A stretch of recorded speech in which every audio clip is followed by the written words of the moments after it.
Kawan-kawan semua, kita kembali berjumpa untuk membahas topik-topik menarik dalam dunia digital. Kali ini kita akan membawakan topik tentang bagaimana mengoptimasi traffic website.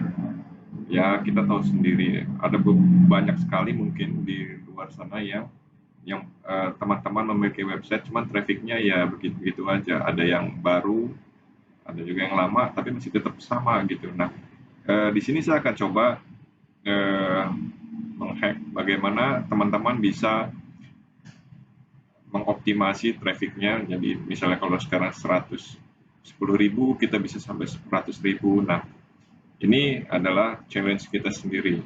Bagaimana kita membuat website kita itu dapat meningkat trafficnya. Oke, kita langsung saja teman. Bagaimana kita mengoptimasi traffic itu sehingga dapat meningkat dengan cepat.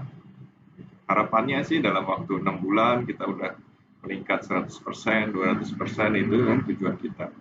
Karena dengan meningkatnya traffic, kita tentunya akan mendapat coverage user dan bahkan sampai ke revenue juga kita bisa dapatkan jika traffic kita besar. Oke, pertama dalam mengelola website dan mengoptimasi trafficnya, kita tentunya harus tahu, bahkan sebelum kita membuat website itu, kita harus tahu siapa sih audiens kita, siapa user yang akan membaca dari website kita. Yang pertama adalah mengenali audiensnya dulu. Apakah kita menyasar ke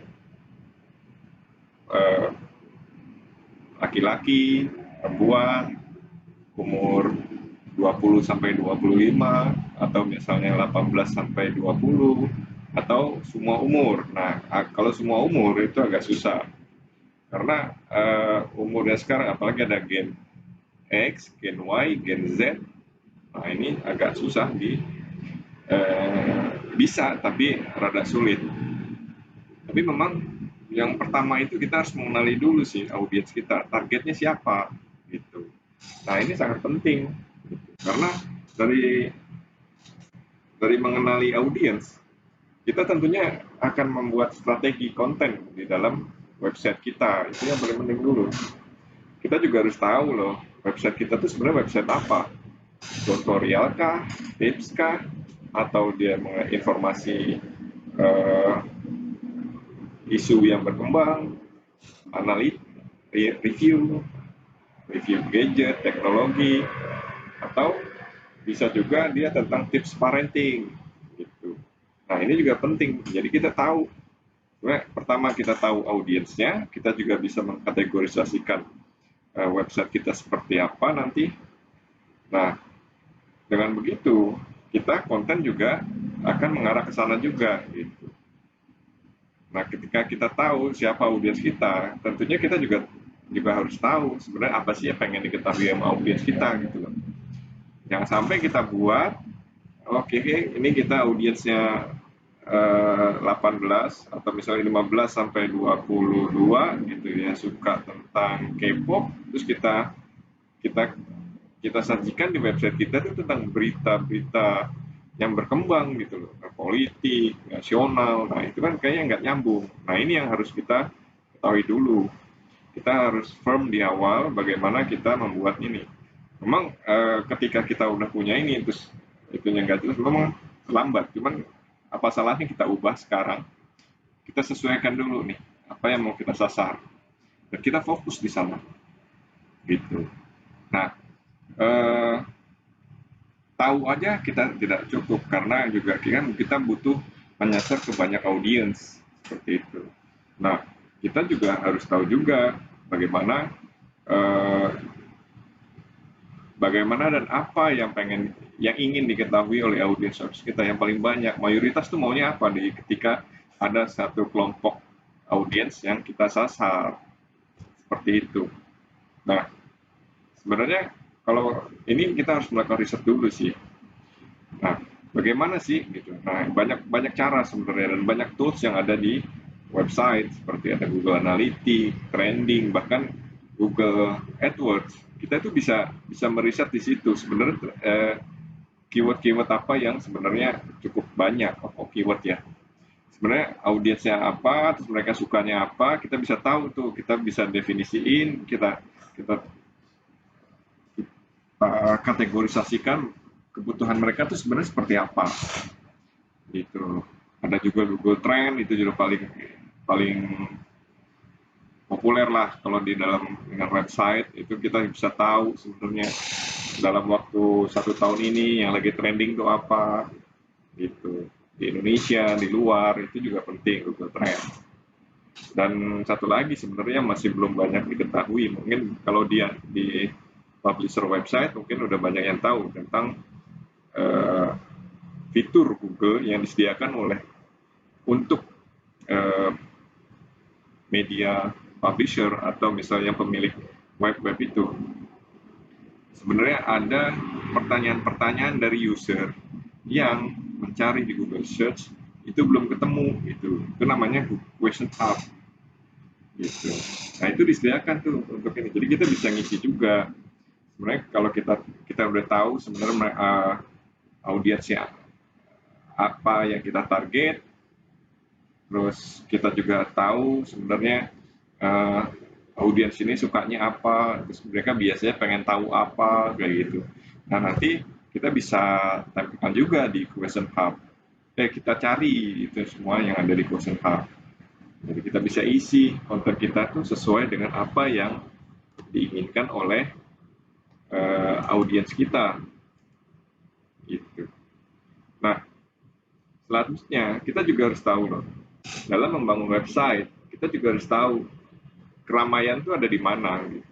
Sama ketika kita berjualan secara offline di mall atau di warung. Kalau kita misalnya membuat warung di pinggir jalan yang sepi, itu sama juga kita menyasar user yang cuma sedikit. Nah, kita harus tahu tuh, kita datangi mall-mall, kita harus tahu misalnya ada keramaian apa nih tiap hari minggu, misalnya Car Free Day.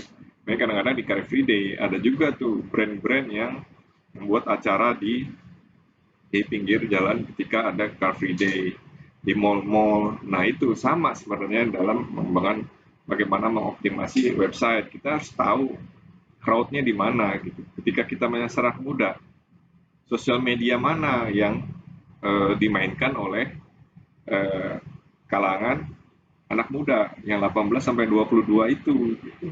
Nah, itu sebenarnya. Nah, ketika 18 sampai 22, oke dia main Instagram. Nah, kita tampil lah, kita buat juga akun Instagram dan bagaimana kita nanti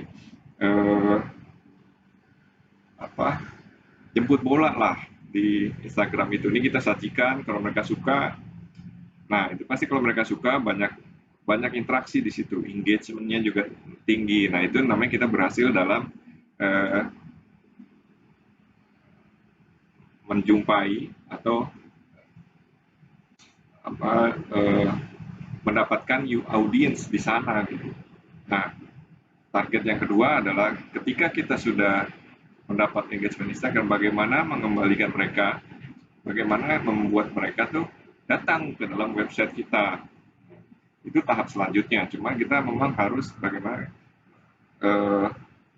hadir di Instagram dan menemui audiens kita di sana gitu. Nah, itu untuk anak muda. Nah, bagaimana dengan Facebook? Apakah cocok dengan audiens kita gitu? Nah, sekarang kalangan anak muda itu udah jarang juga ke Facebook. Jadi kalau Facebook itu biasanya untuk orang-orang yang sudah berumur 25 sampai 40 itu masih main Facebook. Gitu. Cuman kalau beberapa kali survei dengan atau interview dengan beberapa anak muda, mereka udah nggak main Facebook. Nah, ada sih yang bermain Facebook, cuman jarang banget.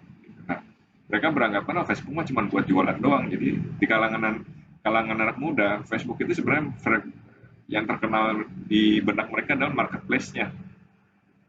Nah, itu juga kita harus tahu juga sebenarnya kita bermain di mana. Ya hadir sih hadir, cuman kita tetap berharap bahwa dari Facebook kita juga dapat traffic di sana.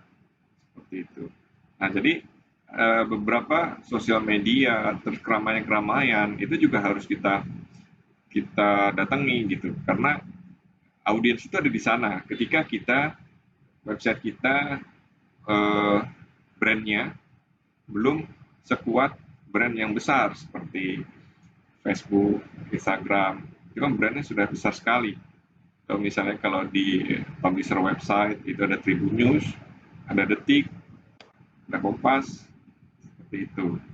Nah, jadi setelah tadi kita mengenali audiens kita, apa yang mereka sukai, apa yang mereka ingin ketahui, terus bagaimana kita menyajikannya, kita juga harus mendatangi dan mengenali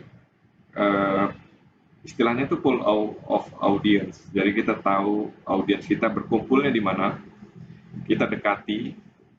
Misalnya kita juga harus tahu ini misalnya daerah mana ya kira-kira banyak yang bermain internet, yang disuka mana, umurnya, pokoknya sesuai dengan target website kita sih. Itu aja sih. Nah, demikian dulu untuk perjumpaan kita kali ini. Kita nanti akan lanjutkan tema-tema berikutnya bagaimana mengoptimasi traffic website kita. Salam, terima kasih, semoga berguna.